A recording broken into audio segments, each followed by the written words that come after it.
You'll often find the Wells family outside their Waterloo home. With kids ages 11, 7, and twin 3-year-olds, they need to get the wiggles out. These kids are loved and cared for, and they're ours.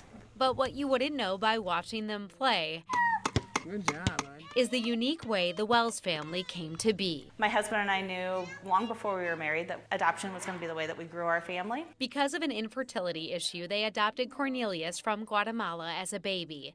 They planned to adopt more children this way. And then Guatemala closed their adoptions, and so we were looking for another option. They chose the Snowflakes Embryo Adoption Program. Here's how it works. A family that has a child through in vitro fertilization may have frozen embryos that are never implanted. There are at least 600,000 of these in the U.S. And they really have three choices with those embryos. They can leave them frozen indefinitely. They can donate them for science, and or they can give them up for adoption. Annette received hormone treatments and then was able to carry 3 of her children, Corbin, and years later, twins Katie and Cora. And then I got to enjoy all of the wonderful parts of being pregnant, the good, bad, and the ugly. Many people also see embryo adoption as a good fit for religious reasons. The Wells family believes life begins at conception. You are giving a life a chance to grow and to mature and to see what the potential is in these little frozen embryos. And it's just been a true blessing to our whole family. A loving family bonded by something much more powerful than DNA. We don't have a lot of money in the bank, but we do have a lot of love in our house. And that's more important to us than anything.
So we decided to travel the world with a simple gesture and a positive message of bringing people together of whatever culture, origin, religion, sexual orientation, political orientation, social background, and just bring people together to stand together as one.